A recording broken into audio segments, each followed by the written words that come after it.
release when I see familiar faces. It's like, oh, I miss that. Yeah. For sure. Agreed. Hi, Sasha. Hey, Rebecca. Nice to see you. No, I haven't seen you in so long. I know. It's crazy. But this is a nice intermediary kind of like middle ground. So yeah, it's good to see you. I know, just adding on to y'all's conversation, since they just canceled Groundbreak for this year, this is a nice, like, on that day after the announcement came out that I won't get to see everyone in October. I'm doing today. It's fine. Yeah. It's like it makes the news a little bit easier to palate. Palatable news. Yeah, it's tough. This is it's going to be very, very interesting. In some ways, I think we are going to see the limitations of budgets and geographical context, kind of those shackles will be removed. And now it's going to be very interesting to see how we come together and how we have conversations in a virtual environment. Personally, being from tech side, this kind of stuff, this kind of disruption really excites me, because it's when pillars of how things have to be crumble, and we get to be really creative and reinventing if we understand what our goal or objective is, which typically is to learn, connect, share ideas. And so technology has really made that really possible. If this had happened 5 years ago, this would not be happening as well. We'd all be on like a go-to meeting, and it would not be as interactive. So I am grateful to the gods to do that now when the tech is where it's at. So, all right. So it looks like we may have a few people who may be coming in and joining us, but we've got a quorum. We've got a steady amount of individuals who've logged in. So I want to go ahead and get started. I just want to give you a little bit of context as to how we're going to run this today, so you have an understanding of kind of the process, as well as the agenda, if you will.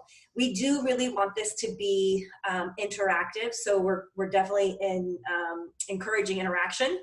But I want to kind of start off with just an introduction, why we're here today, the topic we're going to be discussing, and God bless each of you for being in this room to have a conversation around this topic. And then second, I'm going to introduce our guest speakers who are going to share insights and some very, very much needed resources for us in this industry to point to. And we have a document, a Google Doc with all the links, and those links can be shared with you. Hey, Josh, nice to see you. All those links will be shared with you and can be distributed post. So don't worry about feverishly taking notes, because you will have links to a lot of this documentation so that your fingers can rest and your mind can engage. And then I'm going to bring it to our group in the room today. And I'm going to have each of you, after our guest speakers present, I'm going to have each of you introduce yourself.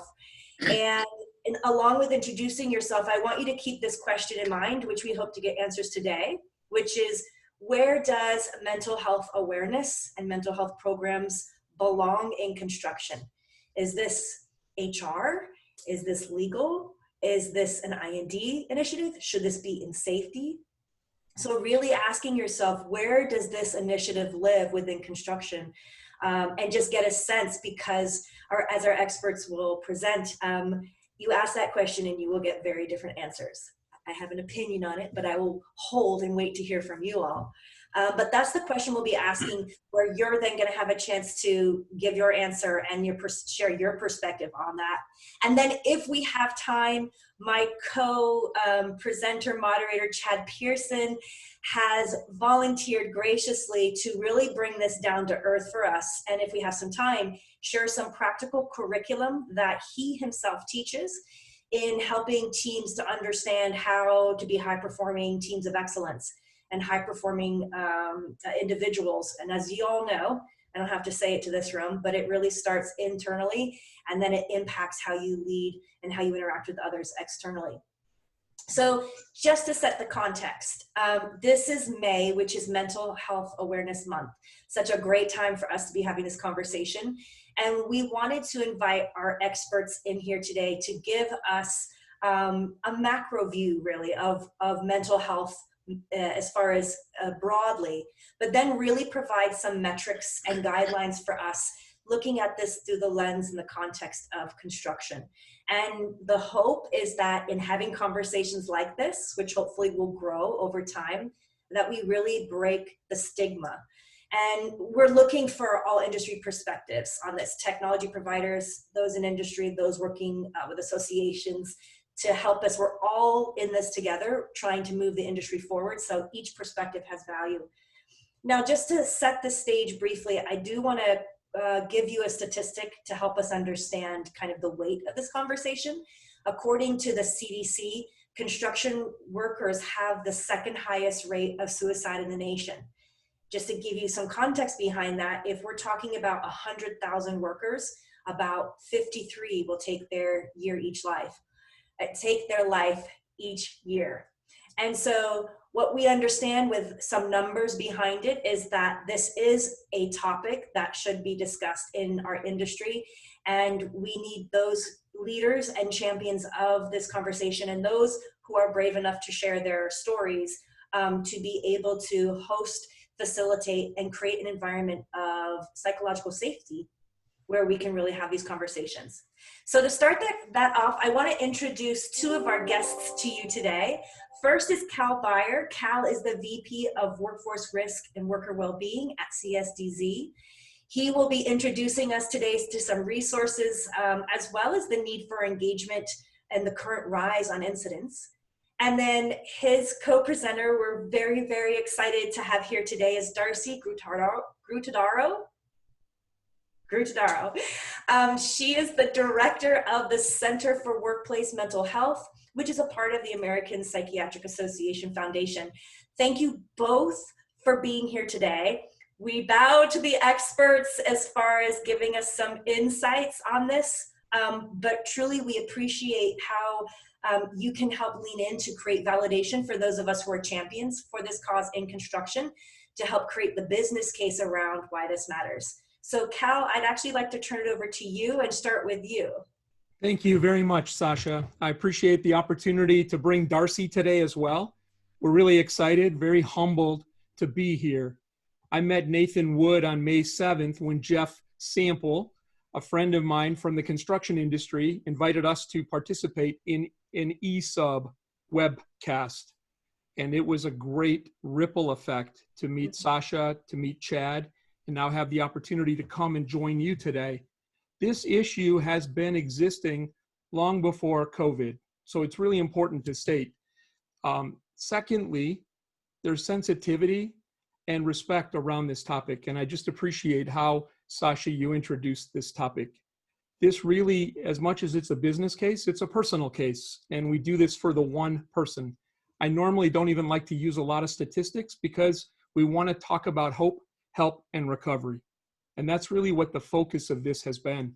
So my background started in healthcare, working through high school and college. Had a couple instances, one in a family, one in the neighborhood, around suicide.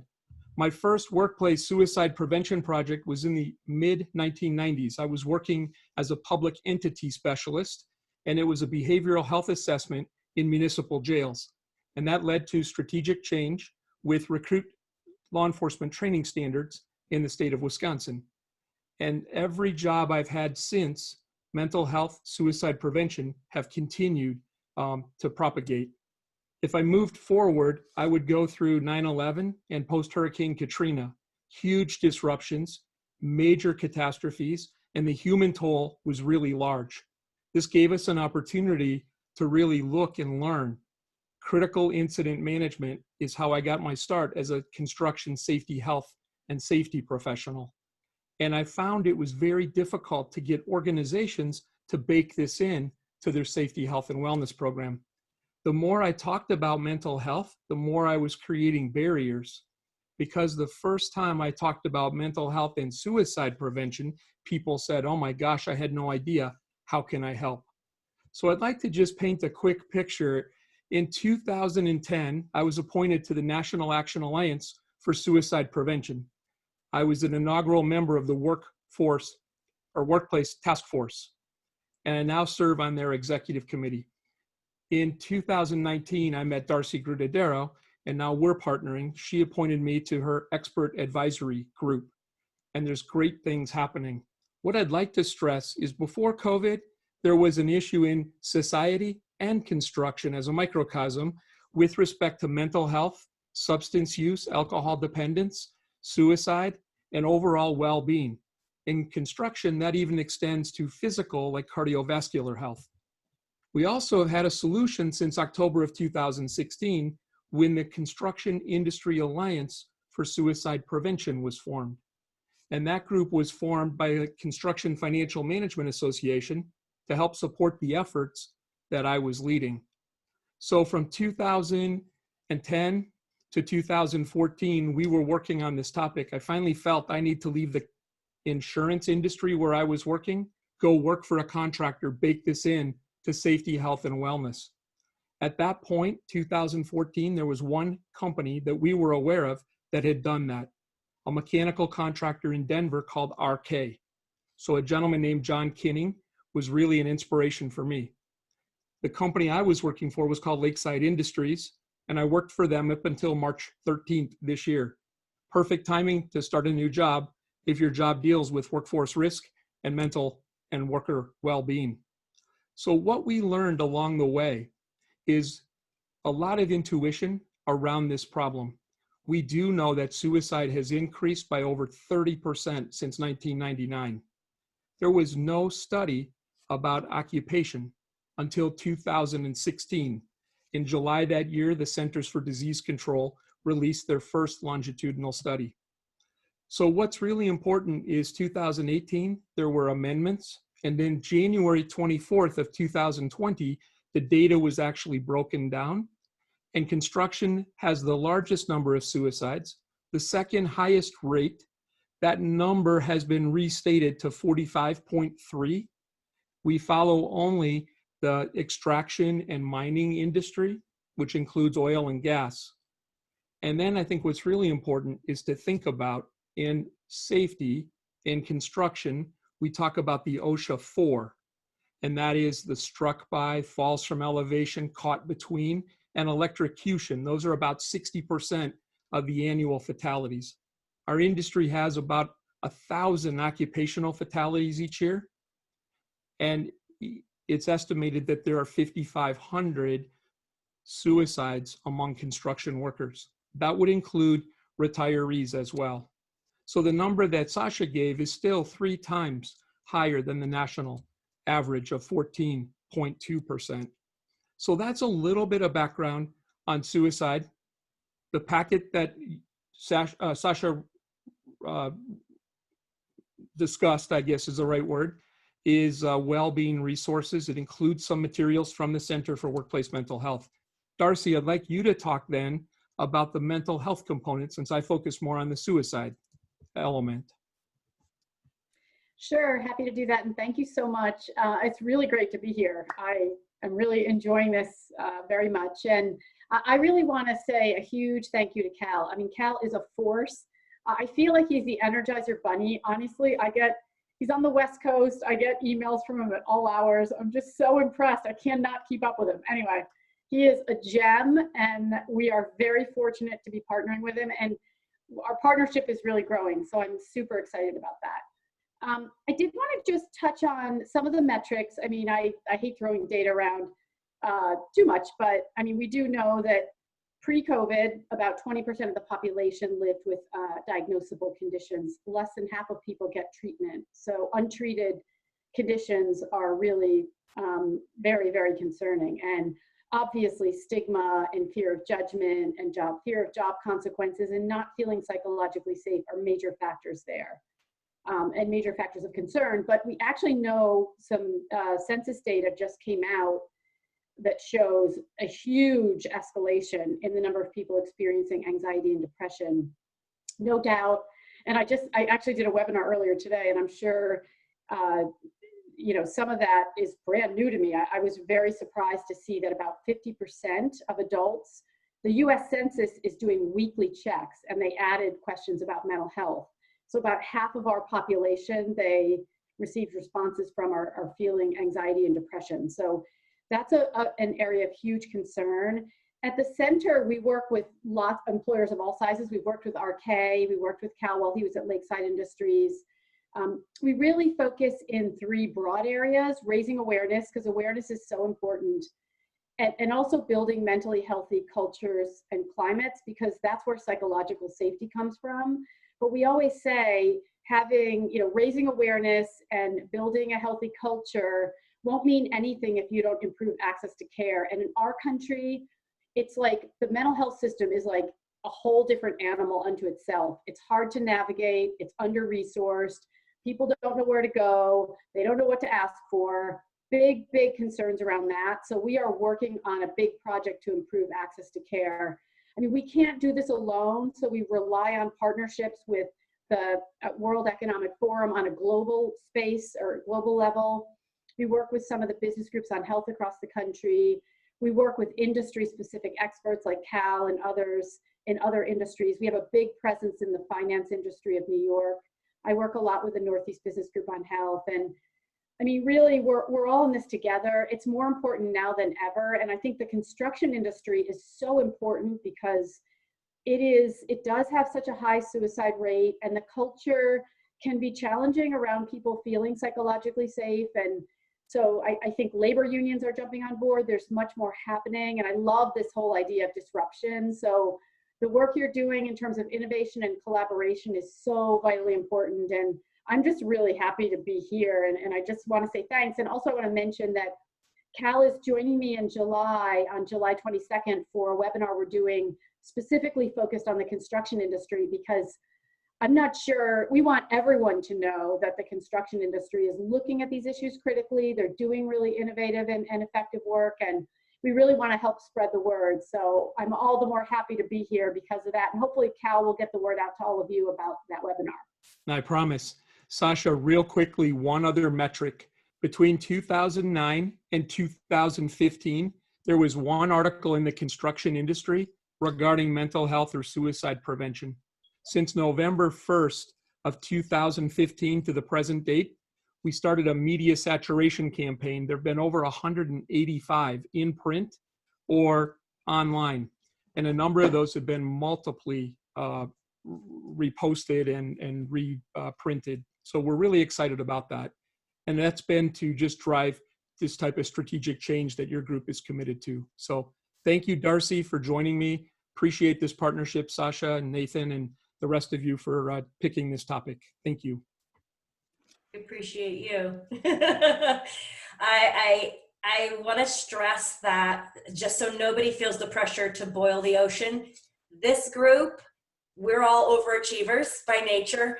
I know many of you personally. So I want to set expectations for us in this virtual room, that this is really an introductory conversation in order to understand who our resources are, who's addressing this topic in industry, and where we can really go to start to either engage, or as Cal and Darcy mentioned, create programs internally within each of our organizations so that we can then become champions and kind of link arms together to increase the messaging there. So this is really introductory, but I'm already thinking of 1 or 2, maybe 3 topics we could really go into a deeper dive. Keep that in your mind as you think about comments, questions, ideas, and even the plus minus delta that Nathan will send out. Because if you have topics or ideas you want to discuss, that's what will drive some of these breakout sessions. So thank you so much, Darcy and Cal, for sharing your insights and your work in this arena. Wow, timing is everything, Cal. That was amazing timing. I think at Procore, March 13th was the day we started working and sheltering in place. So that day, my birthday's on the 12th, so I remember the 13th. Wow. So I was like, that's a day to remember now. So great timing.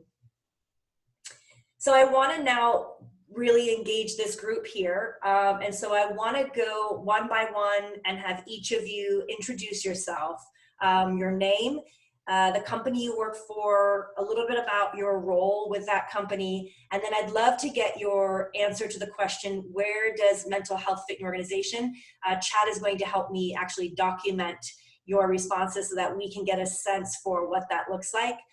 But since there's so many of you, I will call on you one by one so that you don't have to have anxiety. Right? Do I go now? Do I wait? Do I go now? See, I'm an introvert by nature, so I'm assuming there's anxiety around that.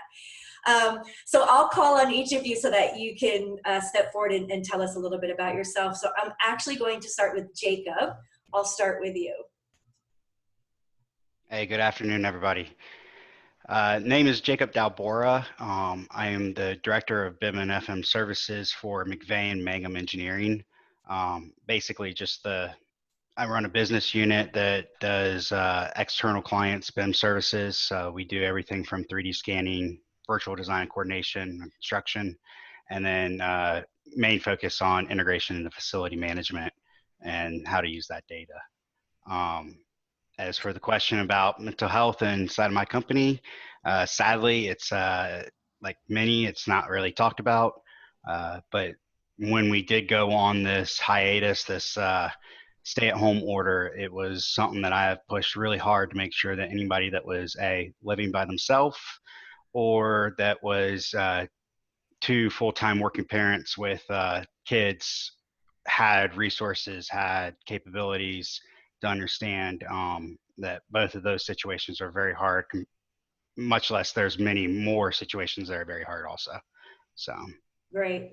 Yeah, that's amazing that you activated that. I think for some companies that didn't have any programs in place, this was really starting from ground zero.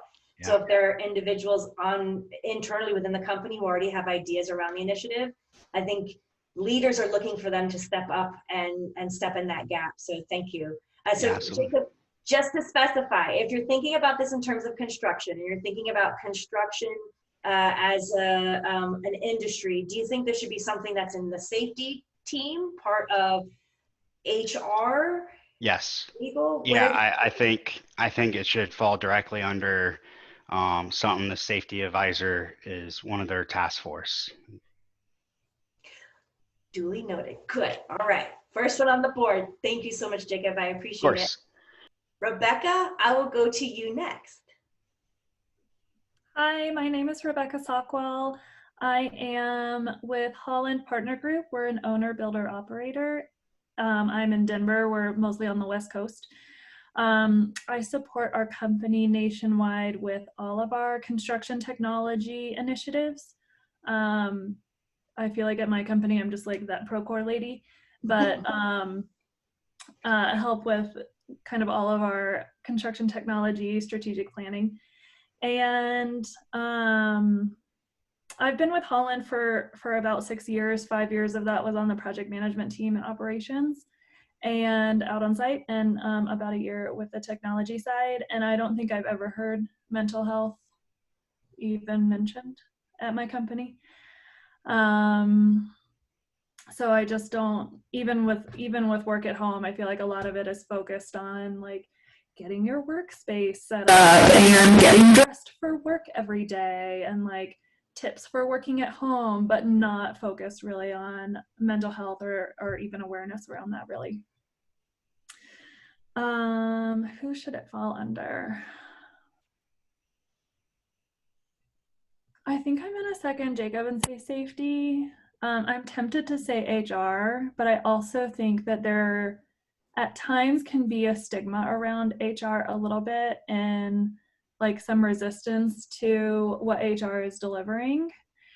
No offense to anyone if you're on the HR team, but that makes me feel like perhaps it might be more received from the safety team. Great. Thank you so much. Yeah, the logic behind it is good context so that we kind of understand where that perspective comes from. So thank you. And Rebecca, I think you bring up a really good point, which is there have been working from home webinars that we've seen around dual monitors and, you know, creating a quiet space and taking time with your kids. And I just can't imagine for those who are managing children on top of all of this. But I don't think there has been as many around the mental health state and how you address that. So thank you for bringing that up. Darren Ruse, hello, my friend. So nice to see you. We'll go to you next. You too.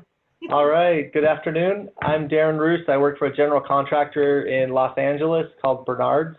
The reason I picked this topic, I don't know a whole lot about it, so apologize right from the start, but the reason I picked it is our company is currently building a $200 million behavioral health center in Compton, California. And so this is like a topic that's kind of near and dear to all of our hearts right now as we work on that project.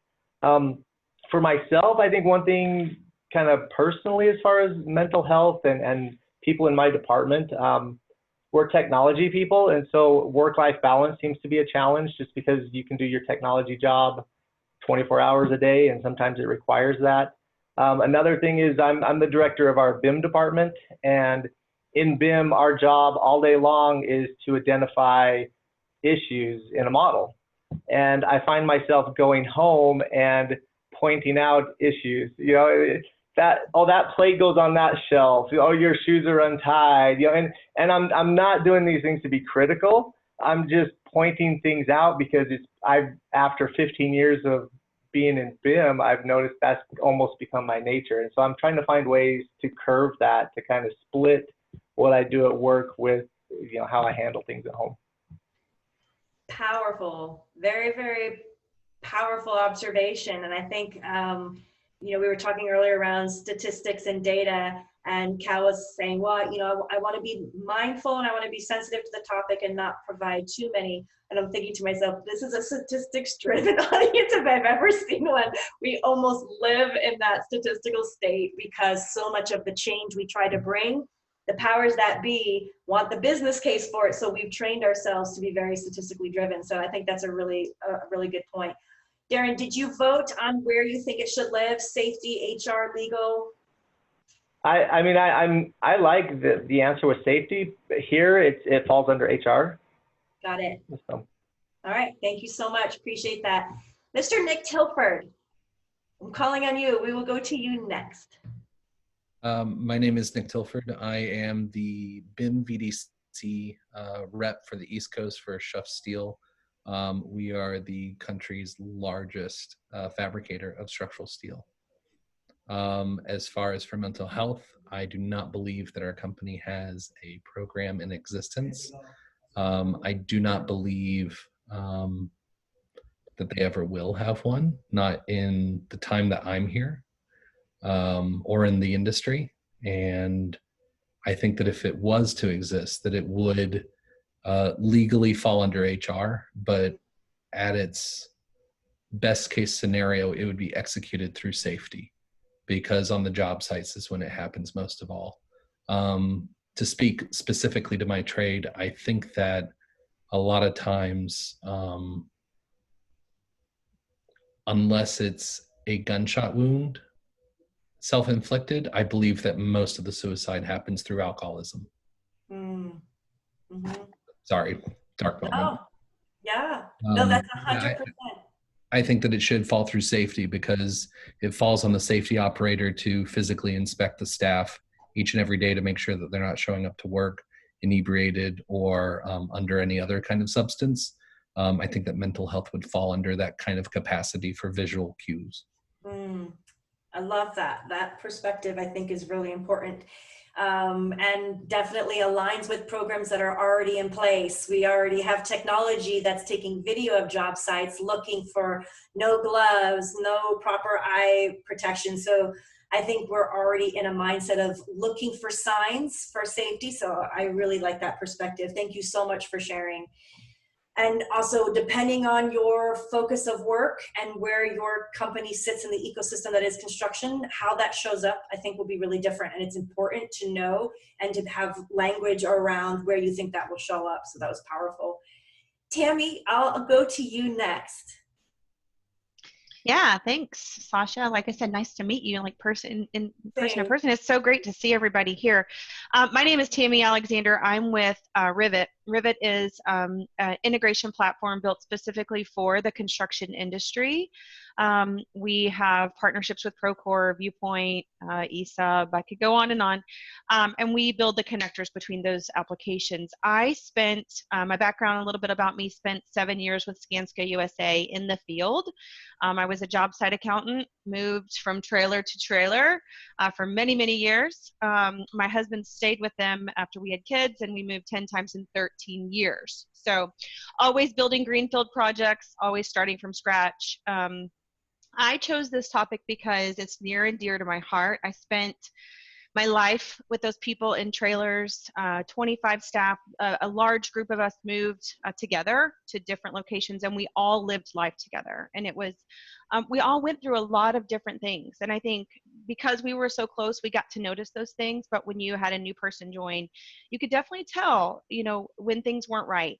You could definitely see, but our company at the time, and Skanska's changed, I'm sure, but had no way for us to address those issues with those employees in a safe manner for them, without them feeling like they were being, you know, pointed out or, you know, needed to be removed from their job, where there was fear associated. My husband is still in the construction industry. I've moved over to construction tech, which is fun. Love getting to chat with people, but my husband is doing a lot of recruiting for his company. He's in the development owner world now. But I think there's also a conundrum that we're in the industry with the younger generation, this kind of, you know, midlife generation, and then an older generation in the industry that are all focused on different aspects of life. And I think all of those, the generational gaps that we're all seeing in the construction industry have different mental issue, you know, responses in the world. And I think we have to address each generation differently, and you know, and fully address what their concerns are going to be. I think, I actually think it deserves a full task force inside of a company. I think it's a task force of people from safety, from HR, from you know, the leadership teams. I fully support. I've seen people go through major life crises on the job site. It's extremely dangerous, and you worry about those folks. But I think it deserves more than just choosing one person or one, you know, kind of department. You know how we are in the industry, we kind of get ourselves into little silos. And I think they deserve more than that. They deserve a full task force. I think it's going to be really powerful as we move this industry forward to really look at it like that, as a holistic view of the company. Love that. The task force. Now you swayed me a little bit, Tammy, but that task force idea, I like that a lot. That's great. Thank you so much. Yeah. Rick, we're going to go to you next. All right, unmuted. Thanks. It's good to see everyone. It's so nice. It really is nice. My name is Rick Kahn. I work for Mortensen Construction, or Mortensen, and for the last 15 years, and I lead up our innovation program at Mortensen, which is really around driving a change in culture, and targeting education and knowledge sharing. I focus a lot of research projects across the company, especially with local, what am I trying to say, regional schools around the country, and also kind of focus on our investment strategies for where we're placing large sums of money for the future, like robotics or whatnot. So I'm a bit of a construction nerd. Mental health is near and dear to my heart. I have suffered from major depression, and I'm diagnosed as bipolar. So I'm medicated. Most people know me in my medicated form, you know, so it's kind of like, it's interesting to now be part of an organization that has really, from the book's perspective, done an amazing job. I've been with this company for 15 years, and they've taken care of me and my family in multiple scenarios. And I don't need to go into them, but in personal scenarios. And it was because of how they looked at mental health and understood how important it is. We hurt and kill people in our industry, and our leadership is the one who drives this. And I'm proud because our senior leadership teams are the one driving it. Yes, it functionally lives within HR. However, they're the one driving it. I'm on short-term disability right now because of my situation. And I was afraid to bring this up to my leadership, and they supported me the entire way. And it's, when Nathan reached out to me and said, hey, we're sharing this information, I said, well, I want to share my story because I think it's really important as a leader in the industry, a thought leader, a friend to a lot of people on this call. I think it's really important for us to do that. Yeah, thank you so much for sharing. Having a face to something that is for lack of better terms, a label, I think for all of us gives us some level of permission to then lean into or to be able to speak to what our own struggle, our own journey is and what our own story is. Rick, question for you as a follow-up.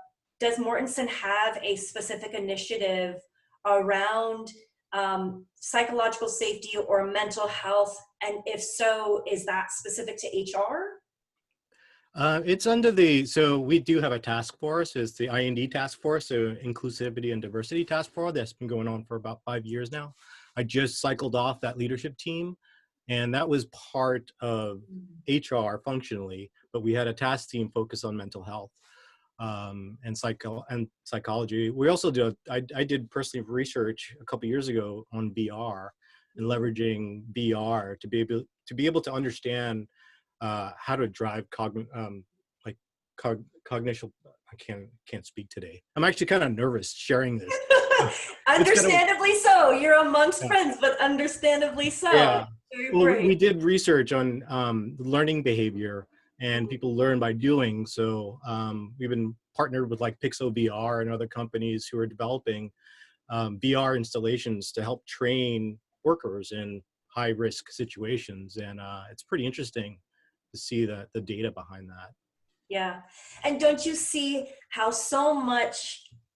I just think back. I'm looking at faces on this screen and one-on-one conversations I've had with faces on this screen, and so much of the change that we try to initiate through technology almost always comes back to human psychology and understanding the way we're wired as human beings. I think that's what makes this topic so. It's something. Cal brought it up. It's something that we have to be mindful of, the fact that there could be 5 different generations within one firm. So how each of them views mental health can be very, very different. But the thing that unites all of us that are in this industry is we all have huge hearts around building something that lasts for generations, and that piece of it unites us.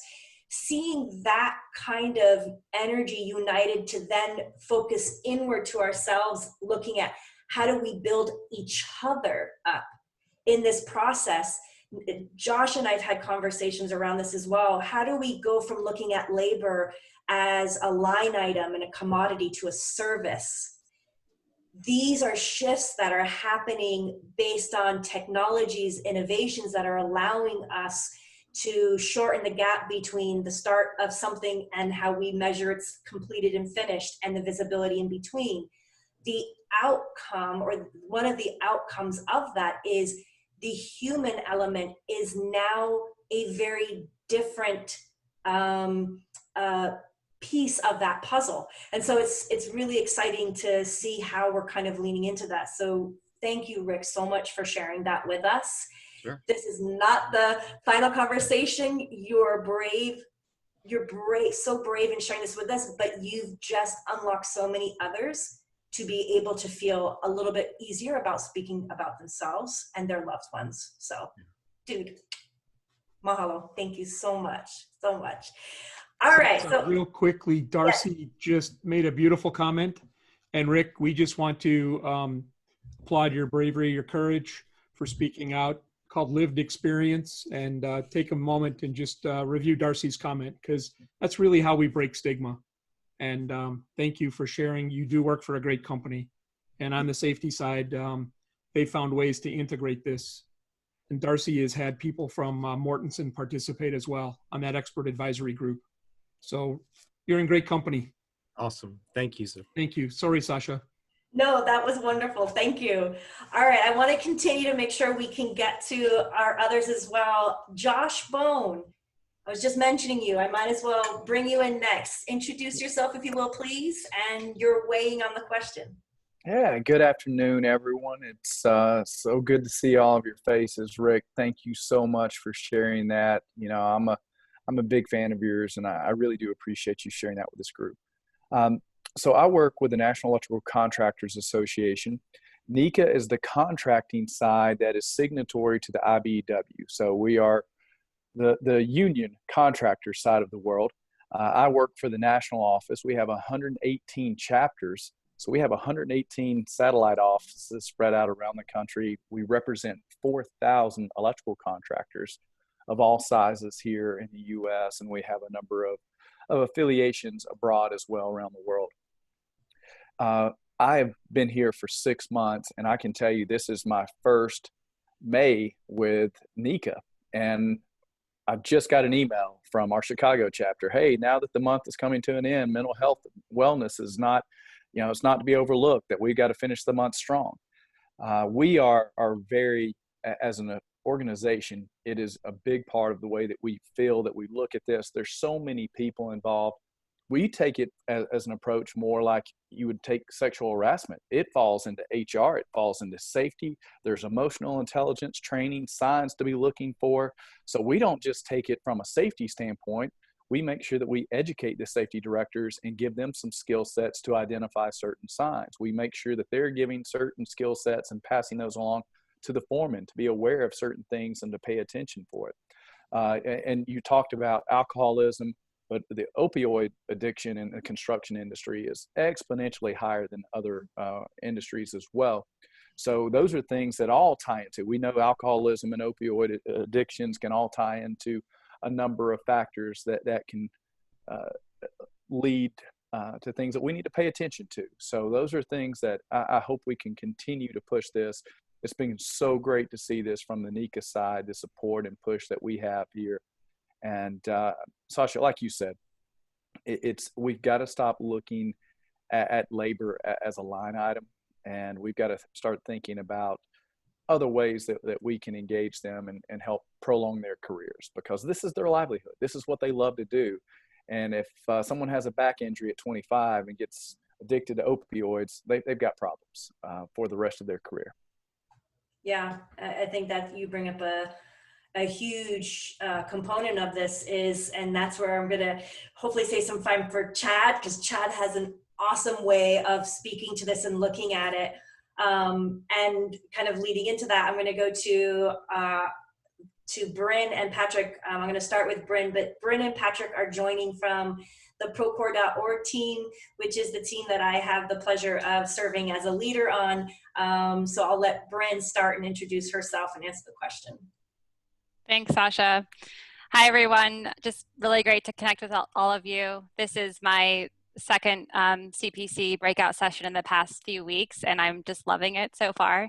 Nice to see new faces and take a step back from the day. As Sasha mentioned, I work on the Procore.org team at Procore, so the social impact side of things at Procore, and my role is really focused on marketing and communications. I joined last June, so I've been there just under a year. In terms of safety, it's interesting. Listening to Tammy actually reminded me of my previous job, which was with a disaster response organization based here in Santa Barbara, California, but operating all over the world. And as you probably can imagine, working in disaster response, you're exposed to just some pretty intense situations. And actually during my time there, the organization brought a team together, specifically a task force that spanned across multiple departments, including HR, operations, programs, safety, and essentially brought those individuals together to think about how to implement a strategy that really acknowledged the mental health aspect of traveling to areas that are going through, whether it's immense poverty or disaster situations, and how to really process that and respond to it when you need that support most. So I have to just double tap on that and definitely agree. I think it's something that is probably most successful when it spans all of those different teams and individuals and is implemented in a way that acknowledges not just the varying generations, but also the locations and how that kind of plays into conversations around mental health. Great. Yeah, that's I'm kind of really liking this task force idea. I love what Rick said. It starts with leadership, and then you bring a task force of all these different stakeholders. I think that's amazing.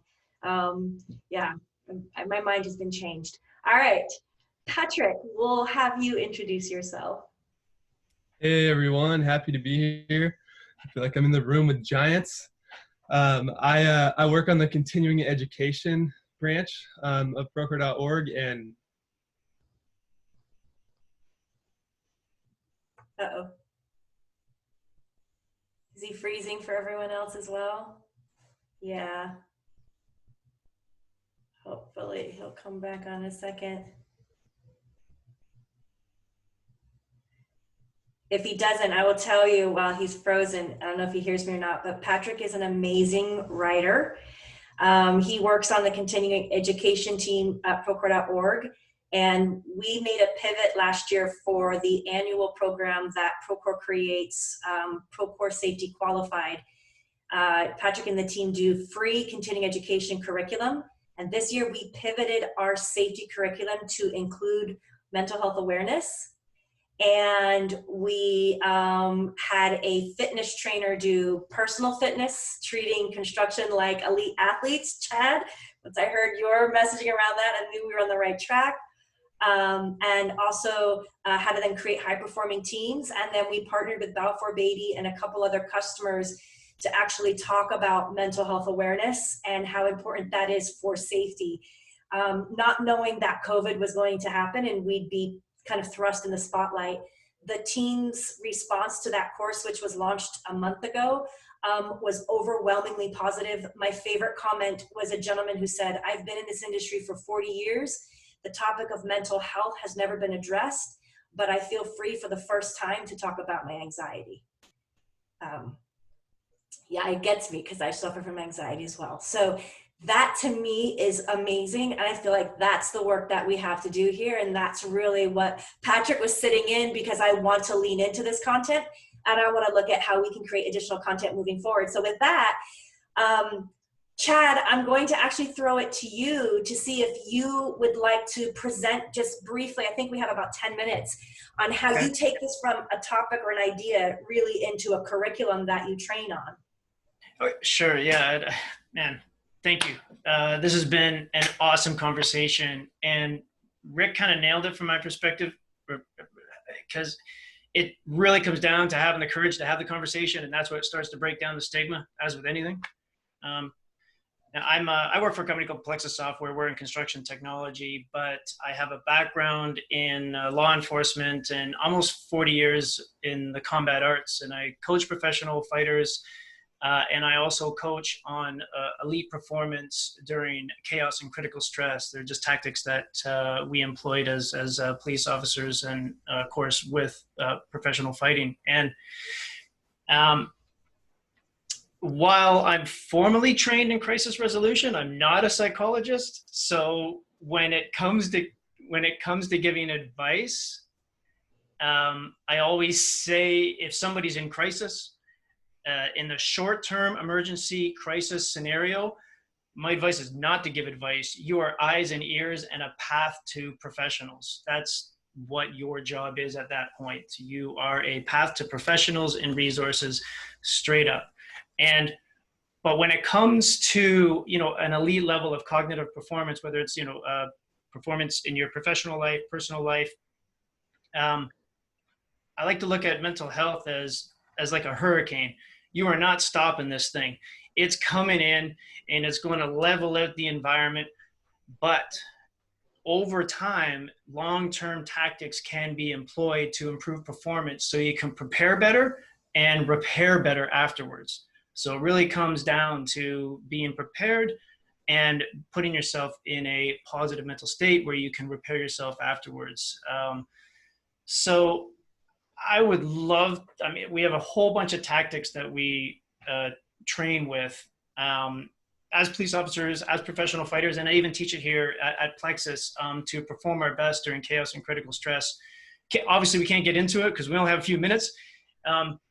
So I'll just kind of share one that I find is really effective. And everything that we work with here at Plexus, I've used myself. And when I look at construction, I look at it as we're all fighters. And when you look at construction, Construction is the next most chaotic environment next to the battlefield, streets of law enforcement, and even professional fighting in the ring. And a military acronym that we use is VUCA. It describes that chaotic environment perfectly. It's volatile, uncertain, complex, and ambiguous. And we all know that job sites are very similar. Like that acronym perfectly describes a job site. I mean, you have to execute your job to perfection while avoiding getting electrocuted, while falling, while getting run over, avoiding getting crushed, dehydrated, breathing in toxic chemicals. All of this comes into play. There's this constant organizational stress that is always bombarding you, and the same tactics that police officers use to navigate chaotic and critical stress scenarios, and the same tactics that we train in professional fighting, can be used in construction to help the worker navigate just regular everyday life and help you prepare better for that hurricane that's coming. So the difficult challenge that we see to overcome is the fact that all the skills that you have are in your brain. And the brain is kind of a negative place. And I'll just bring up two things in particular. Sasha, can you go to the next slide? So the negative bias and the inner critic. In short, for the sake of time, I mean, we could do a whole day on this, but for the sake of time, a negative bias, your brain remembers negative incidents and it forgets positive achievements. And the why, that's something else that we could explain in another conversation, but for the sake of time, let's just assume that. The inner critic, that's the part of you that is supposed to save you from shame and failure. People who are, we got some poor people here that are in some creative, do some creative work. You might recognize the creative process where I got a great idea. And then you realize the idea is a little bit trickier than what you thought. And then you're like, oh my God, this sucks. And then you're like, I suck. And then you start to get over it and you're like, you know what? I got a handle of this. And then you're awesome again. That is a roller coaster that exists for everything, all scenarios. And a tactic that and it's an important part of your brain to have because you don't want to get in over your head. And with, a negative bias, you don't want to repeat damage to yourself. So of course the brain remembers the things that are negative so you don't get hurt. But with some proper tactics, you can use this to your advantage and know how to leverage that part of the brain and control it when needed. So one that we really like is called notepadding or journaling. Some people refer to it as journaling. And for whatever skill you're using, for whatever feeling you're feeling, for navigating a relationship, learning something new at work, whatever it is, you're simply just taking a diary. You're using this notepadding exercise to document everything that you're doing. Yes, it takes time. This isn't for everybody. No one solution will help everyone, but the totality of all the tactics that you can use, you might learn 3 or 4 that you really like. And I just like this one because this is what my notepad, I've always got one on me, no matter where it is. And 1, it's always handwritten because there's a better connection between your handwriting and your brain. 2, when you start to document all of the feelings, you start to see that pattern of the roller coaster. And then when you look back, it gives you the opportunity to recognize or remember those positive times. More importantly, you're still documenting the negative times as well, and you can see the roller coaster. So when you're in the lows, you know that high is just around the corner. Now, when you're in a low, you might realize that it takes a lot of effort to pull you back up, which is fine. Now, if you recognize that that pattern's there, it may help you when you're in your low moments. But going back to preparing and repairing after the hurricane, the notepadding is excellent on many levels. If you identify patterns and use those patterns to help you get out into more positive mental states, you might recognize that, those low times are actually quite significant. There's a tough guy attitude that a lot of people have where they don't want to talk. But when you see how bad it is, if you are in crisis and you're not even acknowledging it yourself, and you see that in your notepadding or journaling exercises that you are actually in a low all the time, that might help you trigger that. You got to talk to somebody. So it's an excellent exercise to help you get out of the lows. But if you're always in a low and you're just not even acknowledging it, it's a great trigger. And when you do talk to others, you've got a mountain of paper to help them see your story. So when you are in crisis and you do have the courage to talk to someone and get, or have them assist you or help you get on a path to a professional, you've got a mountain of documentation to help them help you. So it's, like I said, there's a ton of things that you can do to improve your cognitive performance or your physical performance, to help you perform during chaos and critical stress. And this is just one of them. Now, I find it so simple to try, and just the act of writing itself can be therapeutic. Oh, just got noticed that the rooms are going to break. Man, there's so much more to say on this, so I'm going to cut it off there, and we could probably extend it another conversation. But yeah, thank you for listening. That is tactical, tangible, and it's something that's teachable. So thank you so much for sharing. Of course, you can get in touch with each other directly, but you can always reach out to Nathan or myself to see these resources. Again, we have an entire list of resources, so I hope this is the first and definitely not the last in this conversation. It was truly a pleasure to share this time and space with you. Each of you, thank you for being fellow champions of this. And Patrick, you'll see the recording. I introduced you for you. Thank you so much. My wife. Glad you're back. Thank you. Glad you're back. Awesome, everyone. Thanks, sir. Hello, everybody. That was rude. Hello. Totally cut off like everybody. The wizard Just control. cut off everybody. Rude. So did everyone see that the launch was postponed? Yes. All right. Very disappointed. Just for us. Until after the call. Yeah, they knew we were